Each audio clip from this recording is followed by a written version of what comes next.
নমস্কার, শুরুতেই জানিয়ে দিচ্ছি আমাদের হাতে থাকা আজকের সর্বশেষ নিউজ আপডেটগুলো। নারী পাচার চক্রের মাথাদের ধরালো স্বাস্থ্যসাথী কার্ড, কিভাবে পুরো ঘটনা চমকে দেবে। শপথ নেওয়ার সময় মুখে জয় গুজরাট ধ্বনি, তৃণমূল সাংসদ ইউসুফ পাঠানের কাণ্ডে শোরগোল। 2017 সালের পর 22-এও একই কাণ্ড। প্রাথমিক টেট নিয়ে এবার বিরাট পদক্ষেপের পথে হাইকোর্ট। দালালদের মাথায় বাজ, জমি কিনতে গিয়ে আর ঠকতে হবে না, নয়া উদ্যোগ পশ্চিমবঙ্গ সরকারের। বসিরহাটে আবার ভোট, হাজী নুরুলের বিরুদ্ধে মারাত্মক অভিযোগ, হাইকোর্টে মামলা রেখার। হু করে বাড়ছে শাকসবজির দাম, এবার অ্যাকশনে পশ্চিমবঙ্গ সরকার, নেওয়া হচ্ছে কড়া পদক্ষেপ। বিস্তারিত প্রতিবেদনে যাওয়ার আগে অনুরোধ করব চ্যানেলটি সাবস্ক্রাইব করুন নিত্য নতুন সংবাদ সবার আগে পাওয়ার জন্য, এবং আপনি কোন জেলা থেকে আমাদের এই ভিডিওটি দেখছেন কমেন্ট সেকশনে জানিয়ে দিতে ভুলবেন না। পাচার চক্রের মাথাদের ধরালো স্বাস্থ্যসাথী কার্ড, কিভাবে পুরো ঘটনা চমকে দেবে। পশ্চিমবঙ্গের মানুষের সুবিধার্থে মমতা বন্দ্যোপাধ্যায়ের সরকারের তরফ থেকে একাধিক উদ্যোগ নেওয়া হয়েছে, চালু করা হয়েছে বহু প্রকল্প স্কিম। এমনই একটি প্রকল্প হলো স্বাস্থ্যসাথী প্রকল্প। এর ফলে উপকৃত হয়েছেন অগুন্তি মানুষ। এবার এই স্বাস্থ্যসাথী কার্ডই নারী পাচার চক্রের মূল হোতাদের ধরিয়ে দিতে সাহায্য করলো। ঘটনাটি ঘটেছে ঝাড়গ্রামে। সেখানে প্রেম এবং বিয়ের টোপ দিয়ে নাবালিকাদের যৌন পেশায় নামিয়ে এনে পাচার করে দেওয়া হতো। ধীরে ধীরে সেখানে এমন একটি চক্র তৈরি হচ্ছিল। ঝাড়গ্রাম জেলা পুলিশের হাতে আগেই সেই চক্রের মূল মাথারা গ্রেফতার হয়েছিল।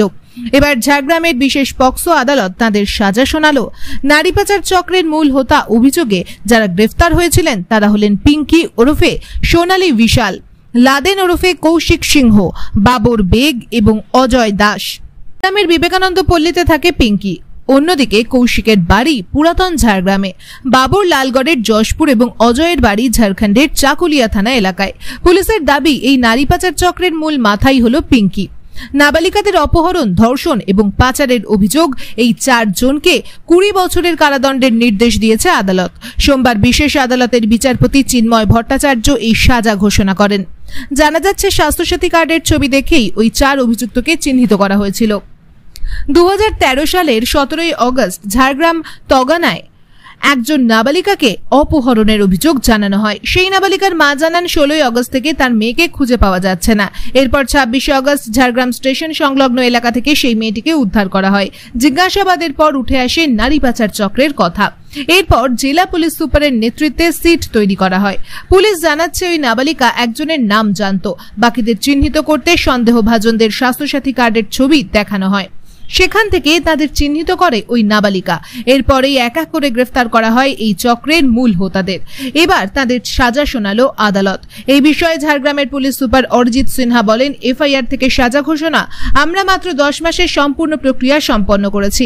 নারী পাচারের ঘটনায় এত দ্রুত সাজা ঘটনা গোটা রাজ্যে আর কোথাও নেই। ভালোবাসার দর্শক, পশ্চিমবঙ্গের উন্নয়নে রূপকার কে, টিএমসি নাকি বিজেপি? আপনার মূল্যবান মতামত কমেন্ট করে জানিয়ে দিন। আরেকটি আলোচিত নিউজ হচ্ছে শপথ নেওয়ার সময় মুখে জয় গুজরাট ধ্বনি, তৃণমূল সাংসদ ইউসুফ পাঠানের কাণ্ডে শোরগোল। 2024 লোকসভা নির্বাচনে তৃণমূলের প্রার্থী তালিকায় ইউসুফ পাঠানের নাম ঘোষণা হতেই তোলপাড় পড়ে গিয়েছিল বঙ্গ রাজনীতিতে। এ তো বহিরাগত গুজরাটি, এমন ভাষাতেই ভারতীয় ক্রিকেট দলের প্রাক্তন তারকাকে আক্রমণ শানিয়েছিলেন বিরোধীরা। যদিও ভোটের ফলাফলে ঘরের ছেলে অধীর চৌধুরীকে হারিয়ে বহরমপুরের মাটিতে জয়ী হয়েছেন বহিরাগত ইউসুফই।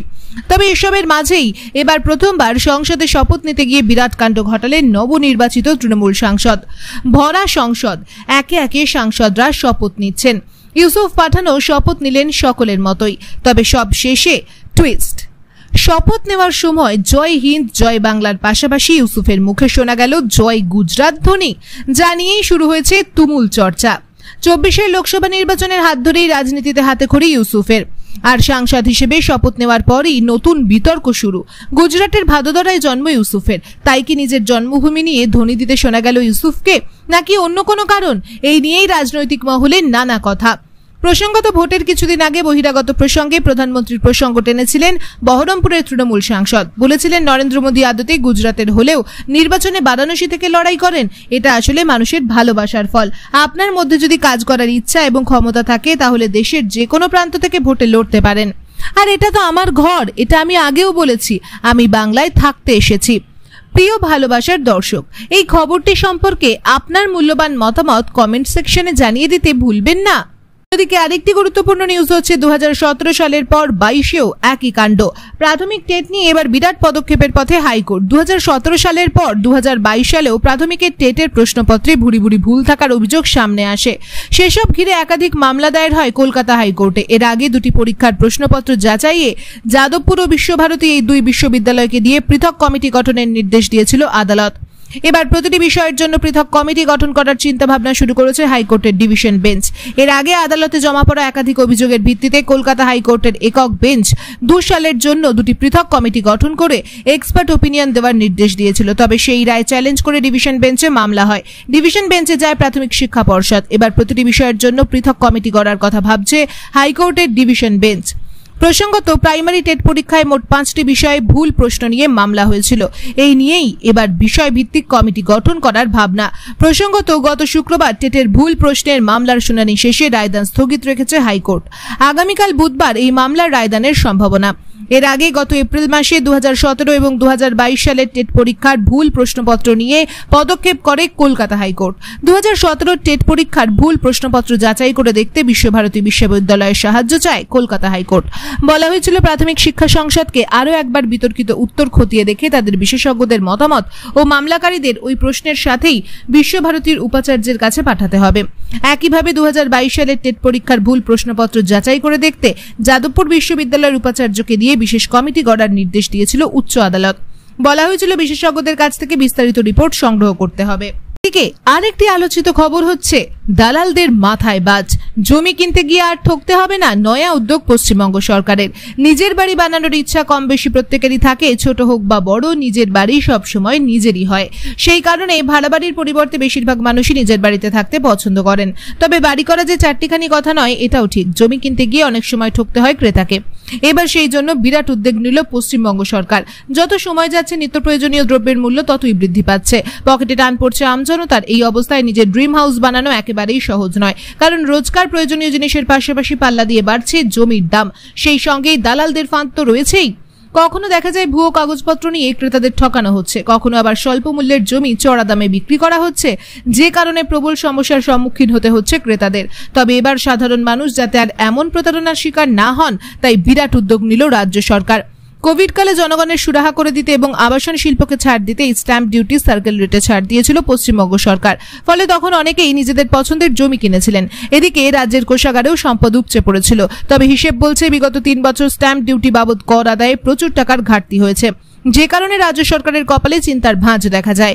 এবার এই নিয়ে কোমর বেঁধে নামছে রাজ্য সরকার। নেওয়া হয়েছে বিরাট উদ্যোগ। এদিকে আরেকটি নিউজ হচ্ছে বসিরহাটে আবার ভোট। হাজি নুরুলের বিরুদ্ধে মারাত্মক অভিযোগ, হাইকোর্টে মামলা রেখার। এবারে লোকসভা নির্বাচনে বিজেপির অন্যতম বড় হাতিয়ার ছিল সন্দেশখালী ইস্যু। তা সত্ত্বেও চমকপ্রদ কিছু করতে পারেনি গেরুয়া শিবির। সন্দেশখালী যে লোকসভা কেন্দ্রের অন্তর্গত, সেই বসিরহাটে এবারও তৃণমূল জিতেছে। হাজি নুরুল ইসলামের হাত ধরে জোড়া ফুল ফুটেছে এই কেন্দ্রে। তবে এবার তার বিরুদ্ধেই মারাত্মক অভিযোগ এনে হাইকোর্টের দ্বারস্থ হলেন রেখা পাত্র। 2024 লোকসভা নির্বাচনে সন্দেশখালীর প্রতিবাদী গৃহবধূ রেখাকে বসিরহাট থেকে দাঁড় করিয়েছিল বিজেপি। তবে বিরাট ব্যবধানে পরাজিত হয়েছেন তিনি। এবার সেই রেখাই টিএমসি প্রার্থী হাজি নুরুলের বিরুদ্ধে হাইকোর্টের দ্বারস্থ হলেন। তার অভিযোগ, মনোনয়নে ভুল তথ্য দিয়েছেন জোড়াফুল প্রার্থী। 2009 সাল থেকে 2014 সাল অবধি বসিরহাটের সাংসদ ছিলেন হাজি নুরুল। এরপর 2014 এবং 2019 লোকসভা ভোটে প্রতিদ্বন্দ্বিতা করেননি। এবার ফের যখন বসিরহাট কেন্দ্র থেকে মনোনয়ন পেশ করেন তিনি, তখন বিজেপি মুখপাত্র জগন্নাথ চট্টোপাধ্যায় দাবি করেন মনোনয়ন জমা করার সময় নো ডিউ সার্টিফিকেট দেননি হাজি নুরুল। সাংবাদিক বৈঠকে তিনি দাবি করেন 2014 সাল অবধি তিনি সাংসদ ছিলেন। সেই সময় তার বাড়িঘর সম্বন্ধিত বিল, বিদ্যুতের বিল দেওয়া আছে কিনা সেসবের উল্লেখ করতে হয়। পদ্মপ্রার্থী রেখাও একই অভিযোগ এনেছিলেন। তিনিও টিএমসি প্রার্থীর প্রার্থীপদ বাতিলের দাবি তুলেছিলেন। এবার সরাসরি তার বিরুদ্ধে হাইকোর্টের দ্বারস্থ হলেন রেখা। অন্যদিকে আরেকটি খবর হচ্ছে হু হু করে বাড়ছে শাকসবজির দাম। এবার অ্যাকশনে পশ্চিমবঙ্গ সরকার। নেওয়া হচ্ছে কড়া পদক্ষেপ। বর্তমান সময়ে রাজ্য জুড়ে হু হু করে বৃদ্ধি পাচ্ছে শাকসবজির দাম। শুধু তাই নয়, লাউ বেগুন থেকে শুরু করে টমেটো, লঙ্কা, প্রতিটি সবজিরই দাম প্রায় 100%-এরও বেশি বৃদ্ধি পেয়েছে, যার ফলে প্রত্যক্ষভাবে প্রভাবিত হচ্ছেন সাধারণ মানুষ। পাশাপাশি বাজারে এলেই টান পড়ছে তাদের পকেটে। আমরা যদি রাজ্যের বাজারে সাম্প্রতিককালের শাকসবজির দামের দিকে তাকাই, তাহলে দেখা যাবে যে 1 কেজি আলুর দাম পৌঁছে গিয়েছে 32 টাকায়। পাশাপাশি টমেটোর দাম ঘোরাফেরা করছে প্রতি কেজিতে 100 থেকে 120 টাকার মধ্যে। এদিকে লাউ এবং বেগুনের দাম দ্বিগুণ বৃদ্ধি হয়েছে যথাক্রমে 80 ও 70 টাকা। করলা এবং ঢেঁড়সের দাম বৃদ্ধি পেয়েছে যথাক্রমে 128% ও 140%। এখন সেগুলির দাম প্রতি কেজিতে 80 ও 60 টাকা। অপরদিকে পেঁয়াজের দাম এক লাফে 80% বৃদ্ধি পেয়ে প্রতি কেজিতে পৌঁছে গিয়েছে 45 টাকায়। ইন্ডিয়ান এক্সপ্রেসের প্রতিবেদন অনুযায়ী এমন পরিস্থিতিতে নিত্য প্রয়োজনীয় পণ্যের পর্যবেক্ষণের জন্য রাজ্য সরকার দ্বারা গঠিত টাস্ক ফোর্সের সদস্য রবীন্দ্রনাথ কোলে জানিয়েছেন যে সামগ্রিকভাবে আমরা সমস্ত পরিস্থিতি পর্যবেক্ষণ করছি এবং শীঘ্রই বাজারে হানা দেওয়া হবে।